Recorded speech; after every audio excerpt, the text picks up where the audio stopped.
Assalamualaikum warahmatullahi wabarakatuh. Saya ucapkan selamat datang dan bergabung kembali kepada seluruh mahasiswa dalam perkuliahan Hukum Pidana. Pada pertemuan ketiga ini kita akan melanjutkan perkuliahan kita yang sebelumnya. Saya doakan kita selalu semangat dalam menjalani setiap perkuliahan, baik itu perkuliahan Hukum Pidana maupun perkuliahan-perkuliahan yang lainnya. Nah, pada kesempatan kali ini kita akan membahas tiga pokok bahasan. Yang pertama itu yaitu objek ilmu hukum pidana, yang kedua adalah azas hukum pidana, dan yang ketiga adalah tugas ilmu hukum pidana. Nah, baiklah kita akan masuk kepada yang pertama. Yang pertama itu adalah objek ilmu hukum pidana. Nah, adapun objek ilmu hukum pidana ini adalah aturan-aturan pidana positif. Jadi aturan-aturan pidana positif itu maksudnya, saya ulangi kembali, adalah hukum yang disahkan ataupun aturan-aturan pidana yang disahkan oleh suatu negara. Kalau dalam hal ini adalah negara Indonesia, baik di dalam kitab undang-undang maupun aturan-aturan yang ada di bawahnya ataupun aturan-aturan khusus yang berkaitan dengan hukum pidana. Jadi dengan catatan hukum positif ini tentunya berlaku di suatu negara. Kalau dalam hal ini adalah negara Indonesia. Nah, ini dia berikut objek dari ilmu hukum pidana, yaitu yang pertama adalah Kitab Undang-Undang Hukum Pidana yang meliputi azas-azas hukum pidana, kejahatan-kejahatan dan pelanggaran-pelanggaran. Nah, jadi ini ada pembagian dari objek hukum pidana, yaitu ini dalam Kitab Undang-Undang Hukum Pidana. Kitab Undang-Undang Hukum Pidana ini tentunya masih kita kodifikasi dari hukum pidana barat. Nah, ini ada pembagian-pembagiannya, yaitu azas-azas hukum pidana, kejahatan-kejahatan dan pelanggaran-pelanggaran. Nah, di dalam pembagian ini juga ada bab-bab yang membahas perbuatan-perbuatan pidana ataupun pelanggaran-pelanggaran yang dapat disangsikan oleh negara kepada orang yang melakukan perbuatan pidana tersebut, baik itu pelanggaran atau kejahatan. Nah, yang kedua adalah Kitab Undang-Undang Hukum Acara Pidana. Ini merupakan produk hukum dari Indonesia. Ini di dalamnya terdapat bagaimana tata cara dalam persidangan, mulai dari penyidikan sampai adanya putusan. Bagaimana seorang hakim ataupun seorang jaksa melakukan tugasnya sebagai aparat penegak hukum, dan bagaimana hak-hak dari korban ataupun tersangka nantinya ini juga diterangkan di dalam hal ini. Ini juga ada sistematikanya sama seperti Kitab Undang-Undang Hukum Pidana. Nah, produk hukum dari Indonesia ini tercantum di dalam Undang-Undang Nomor 8 Tahun 1981, yaitu tentang hukum acara pidana. Nah, ini yang kita sebut ataupun istilah populernya kita sebut dengan Kitab Undang-Undang Hukum Acara Pidana. Nanti bisa kita cari apa-apa saja sistematika dari Kitab Undang-Undang Hukum Acara Pidana ini, maupun nantinya ada sistematika dari Kitab Undang-Undang Hukum Pidana. Nah, selanjutnya adalah yang ketiga, objek ilmu hukum pidana itu adalah undang-undang pidana di luar kodifikasi atau KUHP. Nah, ini yang kita bahas sebelumnya, bahwa Kitab Undang-Undang Hukum Pidana itu masuk ke dalam pembagian ataupun ranah tindak pidana umum. Jadi dalam hal tindak pidana umum diatur di dalam Kitab Undang-Undang Hukum Pidana. Sedangkan di dalam hal tindak pidana khusus itu diatur di dalam undang-undang tersendiri. Dalam arti kata di sini ini peraturan ataupun undang ini dibuat di luar Kitab Undang-Undang Hukum Pidana. Karena di undang-undang pidana di luar kodifikasi ini ada hal-hal yang memberatkan. Misalkan di dalam korupsi itu masa tahanan ataupun penghukumannya itu lebih berat dibandingkan dengan tindak pidana umum seperti yang tercantum di dalam Kitab Undang-Undang Hukum Pidana. Nah, ini perlu kita pahami agar kita nanti dapat membedakan mana yang tindak pidana khusus dan mana tindak pidana yang umum. Nah, jadi undang-undang pidana di luar kodifikasi ini termaktub ataupun terdapat di dalam undang-undang. Misalkan ada di sini adalah undang-undang pertambangan, di sana ada unsur dari tindak pidananya, undang-undang lingkungan hidup, undang-undang perbankan, dan lain sebagainya. Misalkan ada undang-undang perusahaan dan undang-undang korupsi, undang-undang perlindungan anak, dan yang lain-lainnya. Nah, selanjutnya adalah ketentuan pidana yang terdapat dalam undang-undang lainnya. Nah, ini juga termasuk kepada undang-undang tadi yang di luar kodifikasi. Misalkan ada undang-undang berkaitan dengan kependudukan ataupun yang lainnya, ini juga ada dimasukkan ke dalam objek hukum pidana. Yang menjadi patokan bagi kita adalah jika suatu undang-undang tersebut memiliki suatu sanksi pidana di dalamnya, jadi itu sudah dapat kita kategorikan sebagai undang-undang ataupun tindak pidana khusus, karena pelanggaran-pelanggaran yang dilakukan di dalam undang-undang tertentu itu sanksinya lebih berat dibandingkan dengan sanksi yang diberikan di dalam kitab undang-undang hukum pidana. Begitupun bagaimana cara pemeriksaan ataupun cara persidangannya. Misalkan alat bukti di dalam tindak pidana umum, alat bukti elektronik itu tidak masuk ke dalam deretan ataupun list alat bukti, tapi di dalam undang-undang khusus, misalkan undang-undang korupsi, undang-undang yang lainnya, itu rekaman elektronik itu bisa dijadikan sebagai alat bukti serta pembuktiannya. Kalau pembuktian di tindak pidana umum itu dibuktikan oleh jaksa penuntut umum melalui pertanyaan-pertanyaan ataupun alat-alat bukti dalam sidang perkara tersebut. Tapi kalau di kitab di undang-undang lainnya ataupun undang-undang pidana di luar kodifikasi ini, pembuktiannya itu bisa pembuktian terbalik. Misalkan ada orang yang korupsi, misalkan harusnya kan kalau di peradilan umum itu dibuktikan oleh jaksa, tapi di sidang pidana khusus maka orang yang menjadi terdakwa di sana bisa dimintakan untuk membuktikan bahwa dia tidak melakukan tindak pidana korupsi misalnya. Jadi pembuktian terbalik itu adalah pembuktian yang dibuktikan oleh terdakwa. Jadi terdakwa di sini memberikan suatu statement ataupun keterangan-keterangan yang membuktikan bahwa dirinya itu tidak melakukan tindak pidana korupsi. Itu yang membedakannya. Nanti akan kita bahas dalam tindak pidana khusus di mata kuliah selanjutnya. Nah, selanjutnya yang terakhir, yang kelima adalah ketentuan pidana yang terdapat dalam peraturan daerah. Nah, jadi ini juga bisa termasuk kepada atau ke dalam objek hukum pidana. Jadi ketentuan pidana yang terdapat dalam peraturan daerah ini, misalkan ada suatu denda ataupun yang lainnya, ini dapat diberikan atau dapat dijatuhkan kepada masyarakat yang ada di daerah tersebut, sehingga ketentuan pidana yang terdapat dalam peraturan daerah ini juga termasuk ke dalam objek ilmu hukum pidana.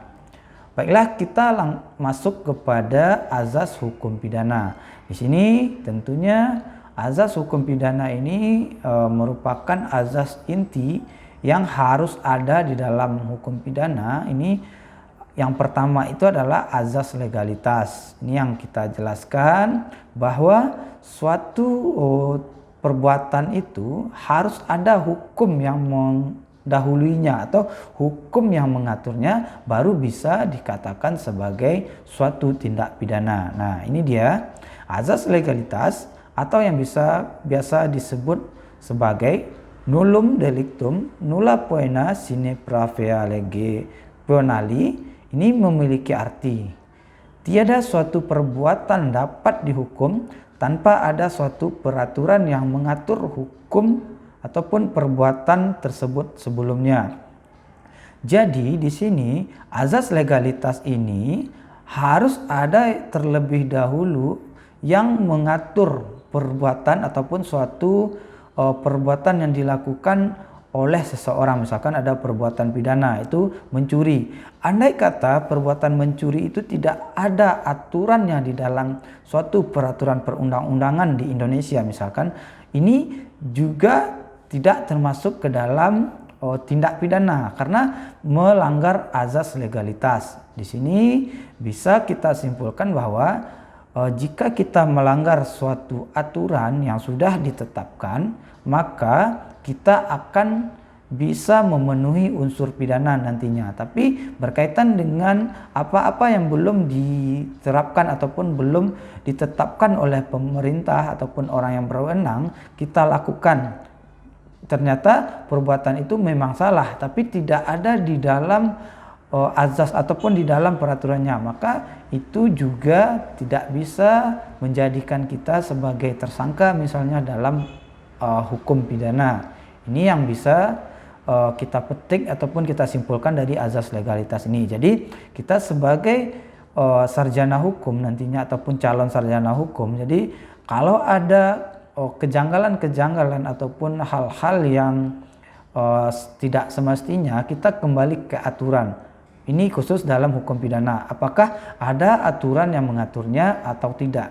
Jika tidak ada aturan yang mengaturnya, maka kita dapat memperjuangkannya bahwa aturan ini, bahwa yang saya lakukan ini tidak salah karena tidak ada di dalam aturan yang berlaku, seperti itu. Nah, selanjutnya adalah yang kedua, azas teritorial. Azas teritorial atau wilayah merupakan azas yang menegaskan bahwa hukum pidana itu berlaku didasarkan pada tempat atau teritori perbuatan tersebut dilakukan. Hal ini memiliki makna, ini maknanya bahwa setiap pelaku tindak pidana, warga negara sendiri atau asing, itu dapat dituntut. Ini karena azas tersebut, kedaulatan negara atau setiap negara itu diakui, dan setiap negara berdaulat itu wajib menjamin ketertiban dalam wilayahnya.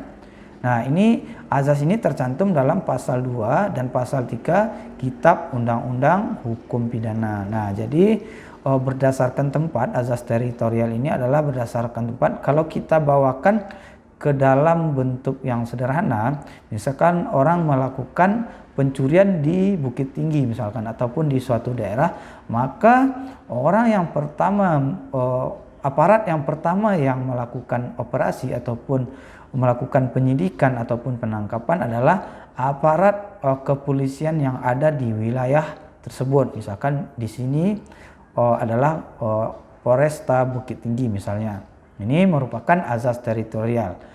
Nah, selanjutnya kita masuk kepada azas nasionalitas aktif atau personalitas. Nah, azas nasionalitas aktif ini memungkinkan untuk memberlakukan hukum pidana berdasarkan pada kewarganegaraan atau nasionalitas seseorang yang melakukan suatu tindakan.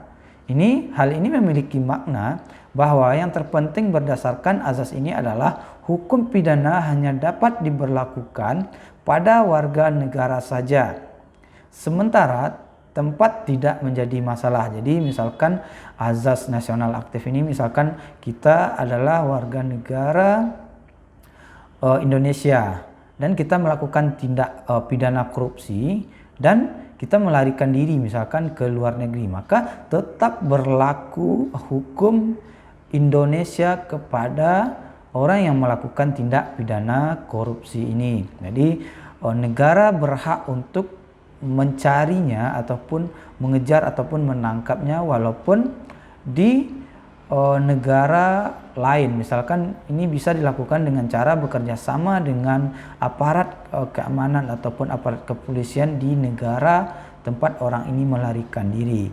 Nah, itu dia. Nah, ini tercantum di dalam pasal 5, pasal 6, dan pasal 7 Kitab Undang-Undang Hukum Pidana. Selanjutnya adalah azas nasionalitas pasif atau azas perlindungan. Ini dia, azas ini didasarkan kepada kepentingan hukum negara yang dilanggar. Hal ini memiliki makna bila hukum negara dilanggar oleh warga negara atau bukan, baik di dalam ataupun di luar negara yang menganut azas tersebut, maka undang-undang hukum pidana dapat diberlakukan terhadap si pelanggar. Yang menjadi dasar hukum dalam pemberlakuan azas ini adalah bahwa setiap negara yang berdaulat pada umumnya berhak melindungi kepentingan hukum negaranya. Azas ini terdapat dalam ketentuan yang ada dalam pasal 4 dan pasal 8 Kitab Undang-Undang Hukum Pidana. Nah, artinya apa di sini? Azas ini misalkan ada orang asing yang melakukan tindak pidana ataupun pembunuhan di Indonesia, dia melakukan pembunuhan kepada orang ataupun warga negara Indonesia. Maka di sini negara wajib hadir untuk melindungi kepentingan dari warga negara yang dibunuh tersebut. Ini berkaitan dengan keluarganya, maka orang asing ini ataupun warga negara lain ini bisa ditindak pidanakan di Indonesia karena ini sifatnya perlindungan kepada warga negara Indonesia. Setelah itu ada lagi misalkan ada tindak pidana misalkan narkotika. Ada orang yang menyebarkan ataupun mendistribusikan narkoba di negara Indonesia, maka walaupun dia bukan warga negara Indonesia, dia tetap bisa dihukum berdasarkan hukum pidana yang ada di Indonesia. Itu dia azas nasionalitas pasif atau azas perlindungan.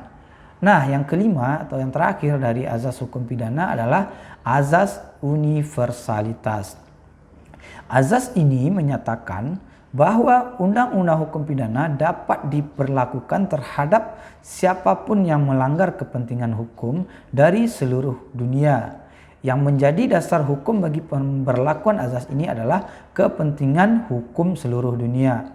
Azas ini tercantum dalam pasal 4 ayat 2 Kitab Undang-Undang Hukum Pidana. Nah, contohnya apa di sini? Misalkan ada hal-hal yang berkaitan ataupun perbuatan-perbuatan pidana yang sifatnya internasional, misalkan teroris ataupun ada pergerakan-pergerakan yang mengancam perdamaian dunia, maka hukum pidana di sini dapat diberlakukan untuk seluruh warga negara yang ada di seluruh dunia ini. Jadi setiap negara berhak ataupun memiliki kewenangan untuk memproses ataupun menangkap orang-orang yang melakukan misalkan tindakan terorisme ataupun tindakan kejahatan perang ataupun yang lainnya. Ini dapat diproses secara hukum pidana. Nah, kita masuk kepada yang ketiga, yaitu tugas ilmu hukum pidana. Nah, ilmu hukum pidana mempunyai tugas untuk menjelaskan, menganalisa, dan seterusnya menyusun dengan sistematis dari norma hukum pidana dan sanksi pidana agar pemakaiannya menjadi berlaku lancar. Ini pendapat dari Bambang Purnomo, itu tahun 78. Nah, di sini maksudnya adalah untuk menjelaskan. Yang pertama adalah tugasnya untuk menjelaskan. Nah, bagaimana hukum pidana itu menjelaskan apa-apa saja perbuatan ataupun misalkan yang pertama adalah ketentuan umum dari hukum pidana dan yang kedua itu adalah apa-apa saja kejahatan-kejahatan yang harus dihindari ataupun tidak boleh dilakukan dan apa-apa saja pelanggaran yang dilakukan yang tidak boleh dilakukan di suatu negara ataupun dalam hal ini adalah negara Indonesia. Selanjutnya adalah menganalisa. Ini harus ada analisa-analisa yang berkaitan dengan hukum pidana karena analisa ini perlu karena perkembangan masyarakat tersebut di suatu negara selalu lebih cepat dibandingkan dengan suatu hukum. Jadi di sini harus ada interpretasi dari aparat penegak hukum agar setiap aturan-aturan yang ada di dalam undang-undang hukum pidana ini sesuai dengan perbuatan yang dilakukan oleh orang yang melakukan perbuatan pidana tersebut. Nah, selanjutnya adalah menyusun dengan sistematis dari norma hukum pidana dan sanksi pidana. Ini sudah tercantum ataupun diaplikasikan ke dalam kitab undang-undang hukum pidana, kitab undang-undang hukum acara pidana, dan undang-undang yang lainnya. Ini bertujuan untuk agar pemakaiannya menjadi berlaku dan lancar. Nah, itu dia pembahasan kita pada kesempatan kali ini. Semoga kita dapat mengambil manfaat dari perkuliahan ini dan dapat menjadi wawasan bagi kita bagaimana azas-azas hukum pidana, objek hukum pidana, dan tugas hukum pidana di Indonesia khususnya. Terima kasih banyak atas perhatian mahasiswa, dan saya mohon maaf jika ada kesalahan dalam penyampaian materi ini. Akhir kata saya tutup. Assalamualaikum warahmatullahi wabarakatuh.